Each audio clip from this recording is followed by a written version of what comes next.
சங்க இலக்கியங்களில் விவரிக்கப்பட்ட தமிழர்களின் வாழ்வியல் கீழடியில் கிடைக்கப்பெற்ற முக மாதிரிகள் மூலம் அறிவியல் பூர்வமாக நிரூபிக்கப்பட்டிருப்பதாக தமிழக முதல்வர் மு.க.ஸ்டாலின் பெருமிதம் தெரிவித்திருக்கிறார். பழந்தமிழரின் வரலாற்றை விளக்கும் கீழடி குறித்த விரிவான 982 பக்க ஆய்வறிக்கையை தொல்லியல் துறை நிபுணர் அமர்நாத் ராமகிருஷ்ணா தயாரித்தார். அது கார்பன் டேட்டிங் சோதனை மூலம் கீழடியில் கிமு 200ஆம் ஆண்டில் மனித வாழ்க்கை இருந்தது தெரியவந்தது. அவரது அறிக்கையை ஏற்க மறுக்கும் ஒன்றிய அரசு மேலும் கூடுதல் அறிவியல் சான்றுகளை கேட்டு வருகிறது. இந்த விவகாரம் நாடு முழுவதும் பெரும் பேசுபொருளாக மாறியிருக்கிறது. இந்த நிலையில் கொந்தகை எனப்படும் கீழடி அருகில் உள்ள பகுதியில் மீட்கப்பட்ட எலும்புக்கூடுகளின் மண்டை ஓடுகளை வைத்து 2500 ஆண்டுகளுக்கு முன் வாழ்ந்த தமிழர் முகங்கள் வடிவமைக்கப்பட்டிருக்கிறது. பிரிட்டனில் உள்ள ஆய்வகத்தில் 3D முறையில் இந்த 2 முகங்களும் வடிவமைக்கப்பட்டுள்ளன. 80% அறிவியல், 20% தொழில்நுட்பத்தை பயன்படுத்தி இவை வடிவமைக்கப்பட்டதாக ஆராய்ச்சியாளர்கள் தெரிவிக்கின்றனர்.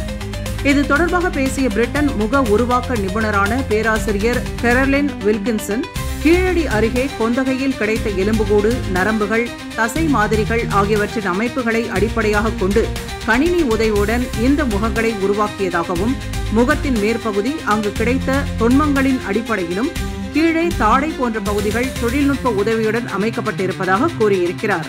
முக வடிவமைப்பில் தற்போதைய தென்னிந்தியர்களின் படங்கள் மற்றும் மருத்துவ தரவுகள் ஆகியவற்றை கொண்டு தோல், கண்கள், முடி போன்றவற்றின் நிறமும் அமைப்பும் உருவாக்கப்பட்டிருப்பதாக பேராசிரியர் கேரோலின் வில்கின்சன் தெரிவித்திருக்கிறார். இதனிடையே கீழடியில் கிடைக்கப்பெற்ற முக மாதிரிகள் குறித்து தமிழக முதல்வர் மு.க.ஸ்டாலின் பெருமிதம் தெரிவித்திருக்கிறார். இதுகுறித்து அவர், சங்க இலக்கியங்களில் விவரிக்கப்பட்டிருக்கும் தமிழர் வாழ்க்கை முறை இப்போது கீழடியில் கிடைத்திருப்பதாகவும், இந்த கண்டுபிடிப்புகள் மூலம் அறிவியல் பூர்வமாக சரிபார்க்கப்பட்டிருப்பதாகவும், கீழடி பற்றிய விரிவான தகவல் தந்த டைம்ஸ் ஆஃப் இந்தியாவுக்கு நன்றி எனவும் தமது எக்ஸ் தள பக்கத்தில் பதிவிட்டிருக்கிறார். அதேபோல் அமைச்சர் தங்கம் தென்னரசு, இங்கிலாந்தில் உள்ள லிவர்பூல் ஜான் மூர்ஸ் பல்கலைக்கழகம் கீழடியில் இருந்து தோண்டி எடுக்கப்பட்ட மண்டை ஓடுகளை ஆய்வு செய்து சுமார் 2500 ஆண்டுகளுக்கு முன்பு வாழ்ந்த பண்டைய மக்களின் முக அம்சங்களை மீண்டும் உருவாக்கி தமிழ் கலாச்சாரம் மற்றும் நாகரிகத்தின் தொன்மையை உலகிற்கு எடுத்துக்காட்டியிருப்பதாக மகிழ்ச்சி தெரிவித்திருக்கிறார்.